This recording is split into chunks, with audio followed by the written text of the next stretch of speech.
triggernya pergub itu dibuat karena adanya data di beliau, adanya banyaknya, cukup banyaknya ya, nggak saya ngebayangkan banyak, cukup banyaknya, relatif. Itu angka perceraian di kalangan ASN di Provinsi DKI. Rekan-rekan, ini di luar masalah perumahan ya. Saya tahu ada satu yang ditanyakan kepada saya mengenai peraturan gubernur nomor 2 tahun 2025. Saya sudah tanya kepada Pak Gubernur. Ya. Kemudian saya dapat penjelasan. Saya tanyakan kepada Pak Gubernur kira-kira tentang apa dan kenapa. Gitu.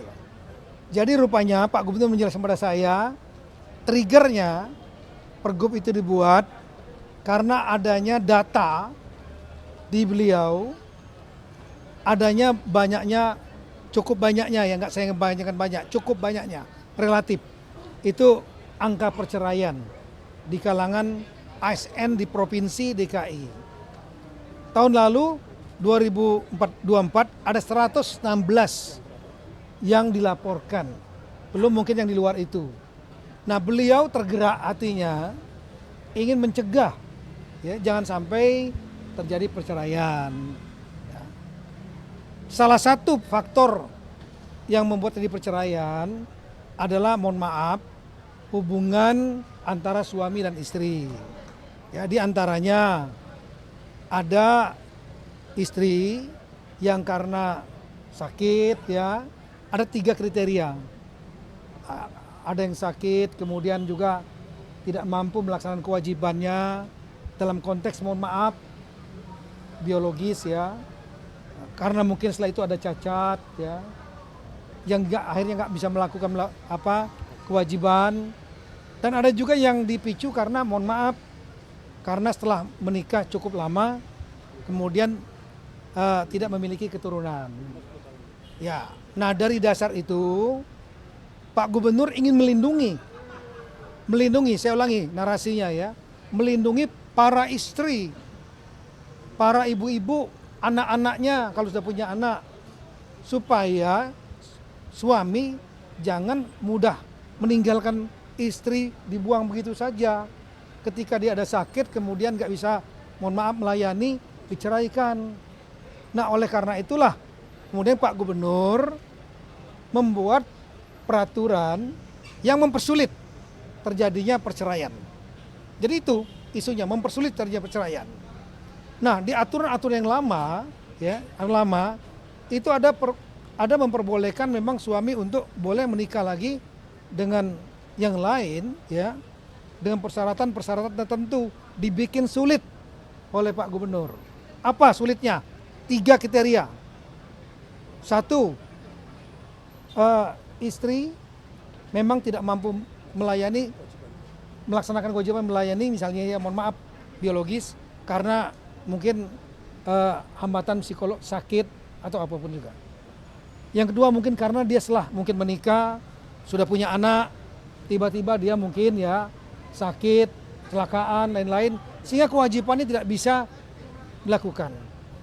Nah yang ketiga adalah yang sudah bertahun-tahun itu tidak memiliki keturunan, jadi jangan mudah-mudah diceraikan begitu aja, minimal 10 tahun. Minimal 10 tahun.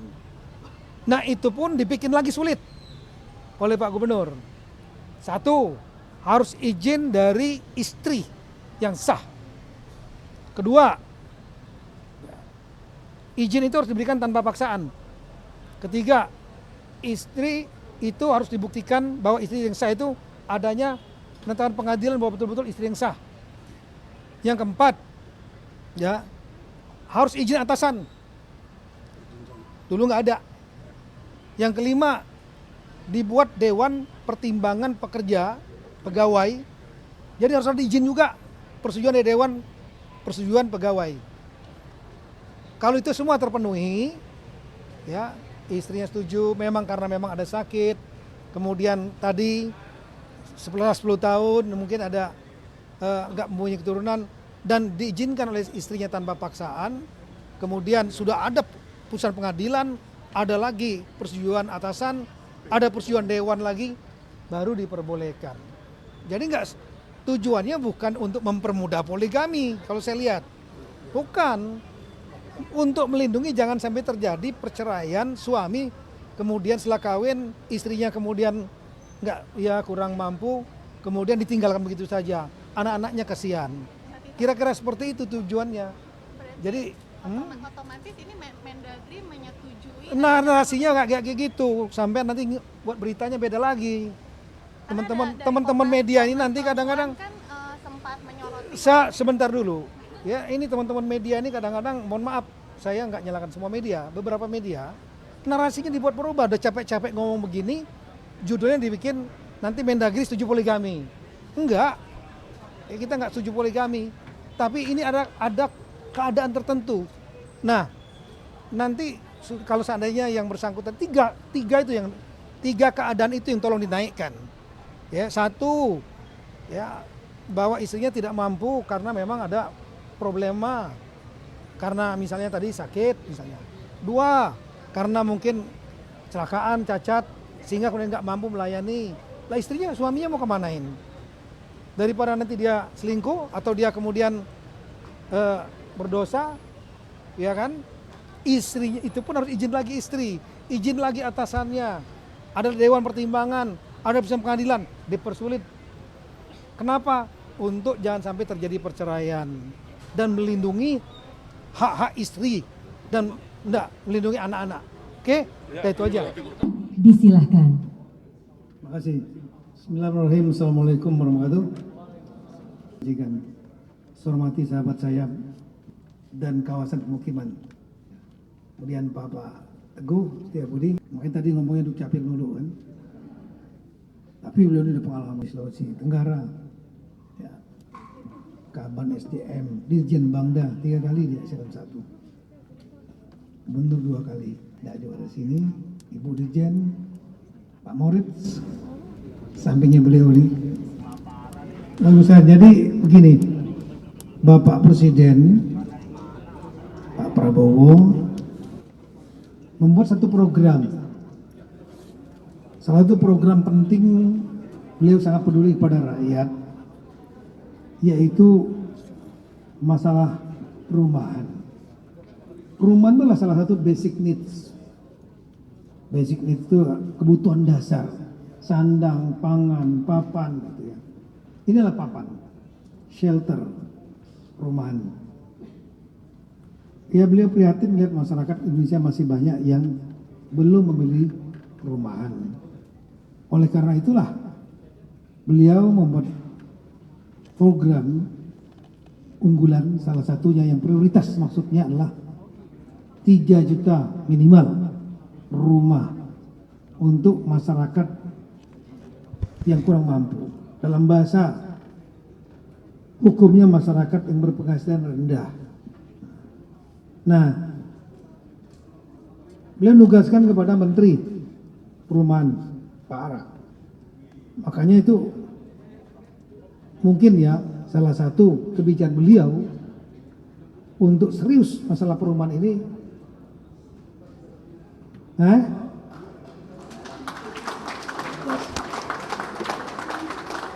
Jadi Pak sudah berhenti. Di print Pak, sedang di print. Di print, nanti tunggu dulu. Siap. Tunggu. Sabar. Karena ini yang penting di hold dulu. Jangan dilanjutkan. Ya, oke. Salah satunya itu ya, beliau mungkin kebijakan Kementerian Khusus Perumahan yang dulunya bergabung PU dan PERA. Nah, saya paham bahwa tugas yang diberikan kepada Menteri Perumahan ini berat, ya. Nah, salah satu beliau saya tahu banyak sekali terobosan, banyak sekali ide, dan ini perlu didukung oleh semua stakeholder, baik kementerian lembaga maupun pemerintah daerah, bahkan swasta dan lain-lain, supaya cita-cita ini menjadi kenyataan. Nah, salah satu problem yang dihadapi dalam membangun perumahan yang masif ini adalah masalah-masalah perizinan. Biasanya penyakit lama kita ini. Nah, perizinan ini ada dua yang berkaitan dengan perumahan. Satu adalah namanya BPHTB, ya, bea perolehan hak atas tanah dan bangunan. Itu 5% dari NJOP, nilai jual objek pajak, bayar. Yang kedua adalah PBG, persetujuan bangun gedung, dulu namanya IMB, izin bangunan. Nah, sesuai aturan PBG juga harus bayar dan waktunya 45 hari. Tapi pada waktu Pak Ara dengan saya, dengan Menteri Pak Nusron Wahid, Menteri ATN BPR, pertanahan ya, kita kumpulkan dengan real estate Indonesia, mereka pada angkat tangan. Pak, PBG itu 45 hari, aturan undang-undang hak cipta kerja, itu pernyataannya 8 bulan, bahkan ada yang setahun, bahkan ada yang 2 tahun. Nah, inilah yang kita terobos, ya, Pak terobos, Pak Ara dan saya dengan Menteri PU, kemudian kita membuat SKB bersama, surat keputusan bersama. Surat keputusan bersama ini isinya satu, yang paling utama, retribusi untuk BPHTB, ya, biaya perolehan atas hak tanah bangunan khusus. Nah, ini tolong jangan teman-teman wartawan ini salah kutip. Saya baca satu di media BPHTB dan PGB dinolkan. Enggak. Yang marah nanti kepala daerah. Kenapa? Ini PAD, pendapatan asli daerah. Beberapa daerah mengandalkan ini anggaran yang nggak punya samsat itu andalannya. Salah satunya retribusi bea perolehan atas tanah dan bangunan dan izin bangunan, PBG namanya ini. Khusus. Jadi ada komanya. BPHTB dan PBG dinolkan bagi masyarakat berpenghasilan rendah, MBR dalam bahasa undang-undangnya. Siapa itu MBR? Jadi sekali lagi, bukan untuk semua, hanya untuk MBR, masyarakat berpenghasilan rendah. Nah, sesuai peraturan Menteri PU, PRA saat itu, satu, mereka yang berpenghasilan kalau single di bawah 7 juta rupiah. Kalau sudah menikah 7,5 juta rupiah. Nah, di wilayah luar Papua. Khusus wilayah Papua yang berpenghasilan di bawah 7,5 juta. Dan kalau sudah menikah, kalau tidak salah 10 juta di bawah itu. Itu termasuk masyarakat berpenghasilan rendah. Nah, yang ketiga kriterianya dilihat dari luas lantai.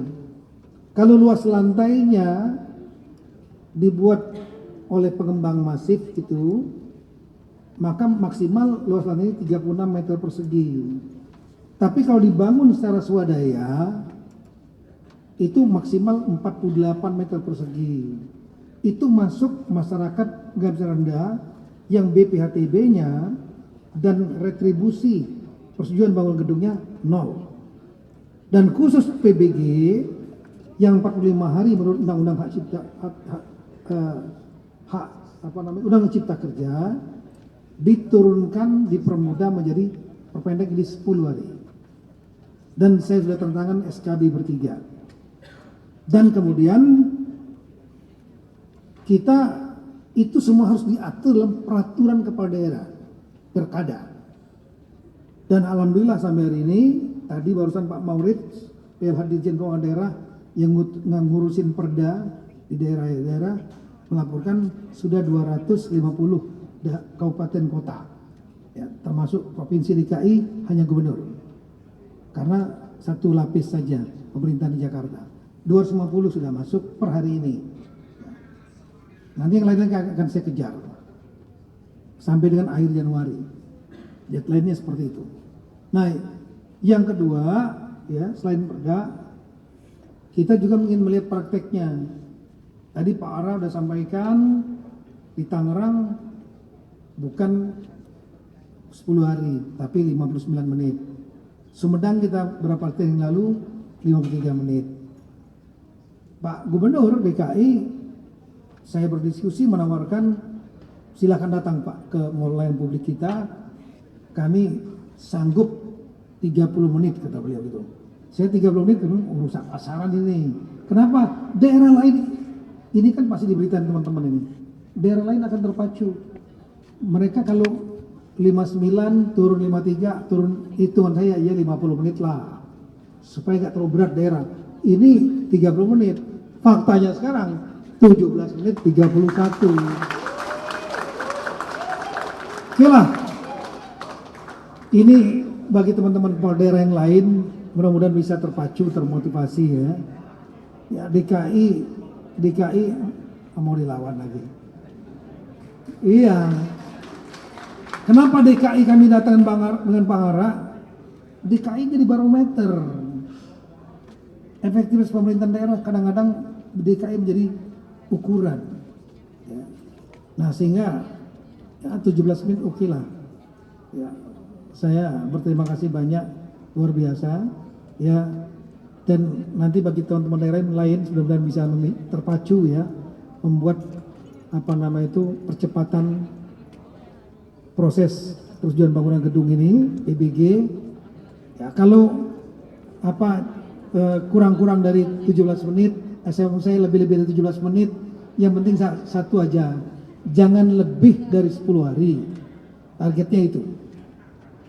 Kalau udah bisa nggak lebih dari 10 hari aja udah membantu sekali masyarakat, membantu para pengembang, membantu masyarakat berpenghasilan rendah. Ya. Kalau bisa kurang dari itu, ya hebatlah. Ya. Dan pasti akan kita berikan apresiasi. Satu saat nanti saya dan Pak Ara nanti, Pak Ara, kita akan adakan acara mungkin ya, saya dan Kemendagri dan Kementerian PKP untuk memberikan penghargaan kepada daerah-daerah yang cepat menyusun perdanya dan kemudian cepat melakukan proses BPHTB, PBG. Karena apa? Karena ini sangat membantu percepatan proses pembangunan perumahan bagi masyarakat berpenghasilan rendah. Ini adalah ibadah kita kepada Tuhan Yang Maha Kuasa, ibadah kita ya, dan dharma bakti kita kepada masyarakat yang membutuhkan. Sekali lagi, Bang Ara, kami Kemendagri dan saya yakin seluruh pemerintah Indonesia akan siap membantu Pak Ara untuk mengemban tugas yang sangat berat tapi sangat mulia. Pak Teguh, terima kasih banyak. Bapak-bapak, terima kasih banyak. Pak Dirut, terima kasih banyak Pak ya. Tolong kita sekerja sama terus. Sekian, terima kasih. Assalamualaikum warahmatullahi wabarakatuh.